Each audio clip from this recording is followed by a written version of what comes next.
cette carte. Par exemple, dans certains pays, les entrepreneurs n'attendent pas à l'immigration. Dès qu'ils passent à l'immigration, il y a un couloir spécial pour eux parce que c'est des businessmen.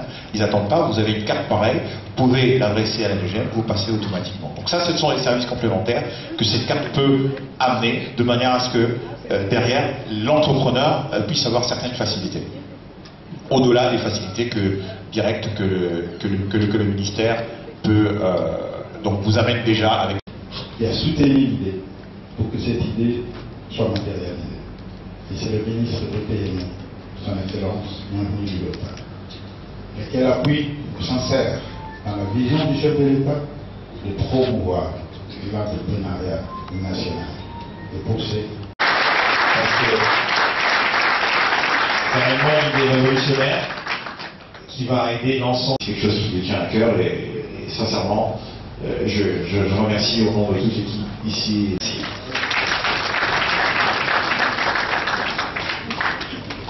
Bien, après cette démonstration, nous invitons.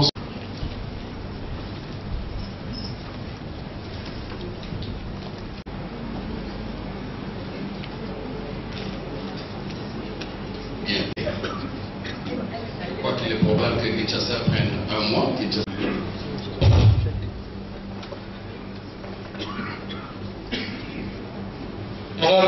L'éducation de petites et moyennes entreprises congolaises. Cette activité a été initiée dans les soucis évidents de contribuer efficacement à créer les conditions de l'émergence d'une classe moyenne congolaise. En effet, le secteur des petites et moyennes entreprises constitue un secteur stratégique pour le développement de notre pays. Si les petites et moyennes entreprises représentent la grande majorité des entreprises congolaises, elles génèrent cependant peu de part du produit national brut. Les documents de stratégie nationale des petites et moyennes entreprises fait un constat qui nous interpelle tous. De nombreuses opportunités de production de richesses sont perdues du fait que beaucoup trop d'entreprises ne tirent pas partie des chances de progression dans la chaîne de valeur de productivité. Pour redistribuer de manière équitable les gains de production et du commerce afin d'atteindre les personnes vulnérables sur le plan économique, les PME, véritables courroies de transmission, doivent être au centre de la question. Cependant, les PME sont confrontées à plusieurs défis qui freinent leur disposition à jouer le rôle que tous nous attendons d'elles. Parmi ces défis, il y a rien de relevé entre autres le manque d'informations sur et au bénéfice des PME ainsi que l'absence d'une base de données qui inhibe même l'action du pouvoir public. Le ministère des petites et moyennes entreprises a pris la mesure du problème et entend, dans le cadre de l'exécution du protocole d'accord signé entre l'Office de promotion des petites et moyennes entreprises et un POSET, doter le pays d'un répertoire national des petites et moyennes entreprises exerçant sur le territoire national et classées par secteur d'activité. En effet, le décret numéro 9 par Caracas du 3 décembre 2009 fixant les statuts de l'OPEC confère à cet établissement le pouvoir de centraliser toutes les données des petites et moyennes entreprises au niveau national et de certifier et de conférer la qualité d'une PME. Une autre contrainte majeure à laquelle font face les PME, c'est l'accès au marché. C'est dans le but de permettre aux PME congolaises d'accéder au marché privé que le président de la République, chef de l'État, a promulgué en date du 2 février 2017 la loi fixant les règles applicables à la sous-traitance dans les secteurs privés. Cette loi détermine les entreprises qui sont éligibles à la sous-traitance avec comme objectif visé la promotion des petites et moyennes entreprises congolaises et la protection de la main-d'œuvre nationale. Ces questions qui préoccupent au plus haut point le gouvernement de la République. Ces questions préoccupent au plus haut point le gouvernement de la République autant que l'ensemble du secteur privé. C'est ici l'occasion pour moi de réaffirmer la volonté du gouvernement de promouvoir l'émergence d'une classe moyenne d'opérateurs économiques congolais et dans le même ordre d'idées de mettre en œuvre l'option levée par le président de la République, son Excellence Joseph Kabila Kabange, lors de son discours devant les deux chambres réunies en congrès le 5 avril 2017, je les cite, à savoir promouvoir les soutiens du secteur privé productif à travers particulièrement l'appui direct aux petites et moyennes entreprises, spécialement celles engagées dans la agro-industrie et inscrivant leurs activités dans le cadre de la chaîne de valeur.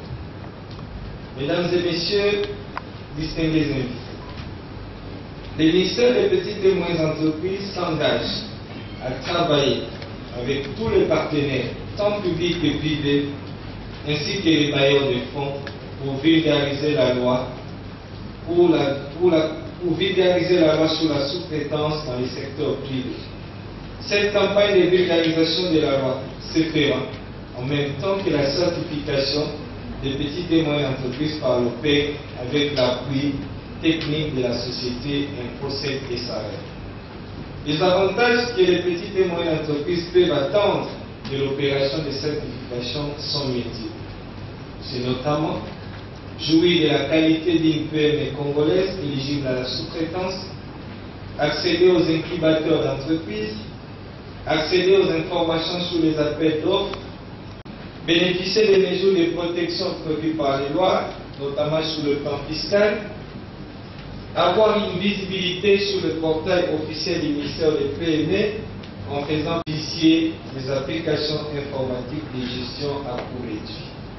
Mesdames et messieurs, distingués invités, c'est dans le souci de voir éclore une classe moyenne avec comme sous-bassement un tissu économique solide et diversifié, s'appuyant sur les petites et moyennes entreprises créatrices d'emplois durables, que je lance aujourd'hui la campagne de vulgarisation de la loi sur la sous-traitance et les certifications des petites et moyennes entreprises. Que vive la République démocratique du Congo, que vive le Merci.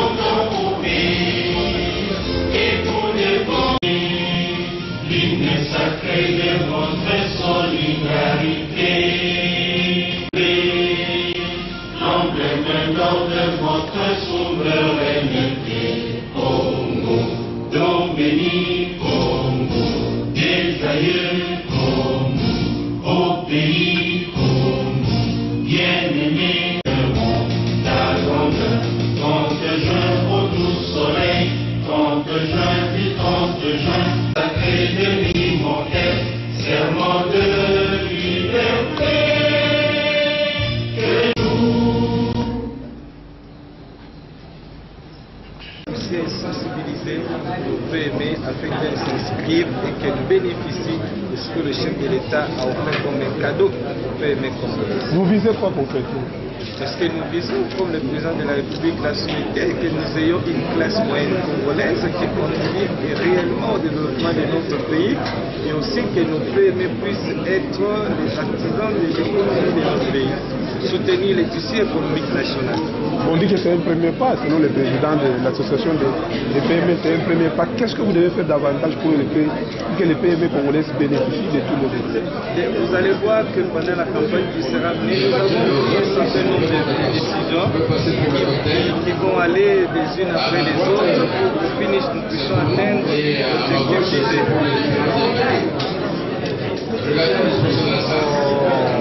Je vous ai dit ça, qu'on fasse dehors. Je dit voilà, c'est une première opération que nous venons de lancer et pendant toute la durée de la campagne, il y a plusieurs autres mesures qui seront prises parce que nous visons comme objectif encadrer et promouvoir les petites et moyennes entreprises telles que voulu par le chef de l'État.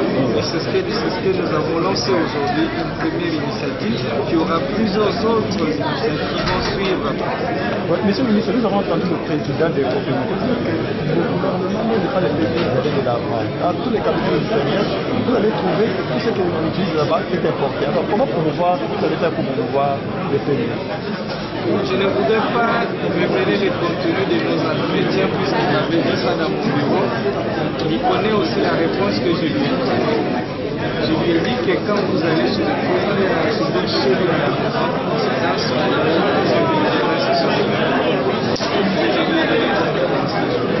donc, moi en tant que ministre des PME, je ne peux que soutenir l'initiative que nous puissions consommer les mêmes qui sont produits par les PME congolaises. Il n'y a pas de mal à ça. C'est censé parce que effectivement on peut se poser cela comme question.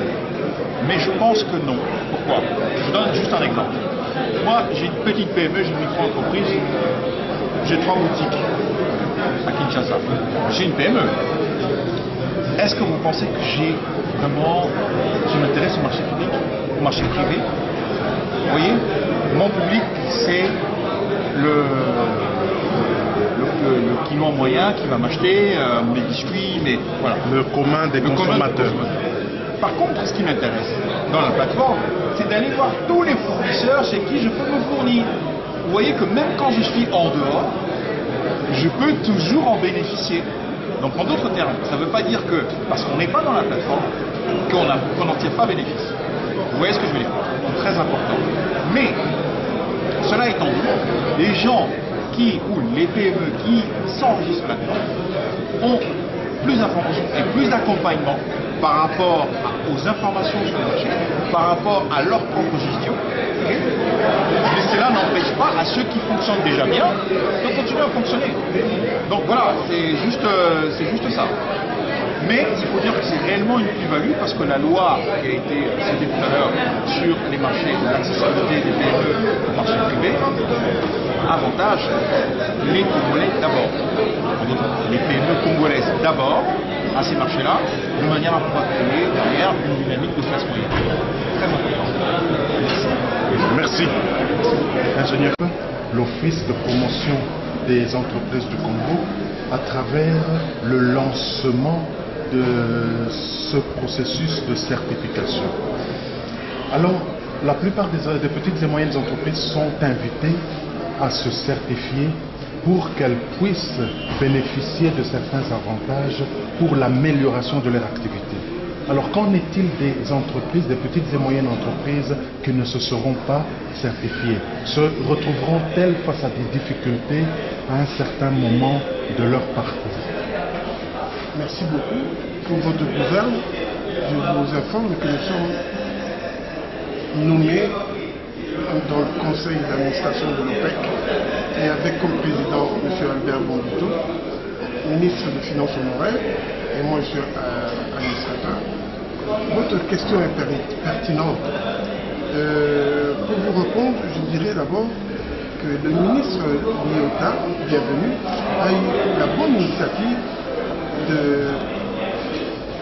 mettre en place une politique de certification des entreprises pour beaucoup d'intérêts. Les entreprises qui seront certifiées auront beaucoup d'avantages, notamment l'accès au crédit, l'accès au renforcement des capacités, l'accès à la garantie bancaire et d'autres bénéfices.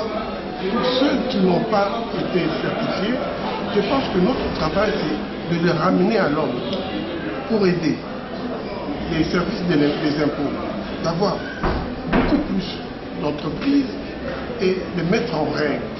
Nous, notre souci, ce n'est pas d'avoir l'informel perduré, nous voulons que l'informel puisse être formalisé. C'est ça notre souci. Parce que dans toute économie du monde, c'est la classe moyenne qui fait la base même, l'épine dorsale de l'économie d'un pays. Et la classe moyenne est faite des PME et des artisans. Voilà un peu notre souci aujourd'hui, c'est de redorer l'image de l'OPEC, de la petite et moyenne entreprise, pour être compétitif au niveau de la nation et au niveau de notre continent. Oh là là. Merci.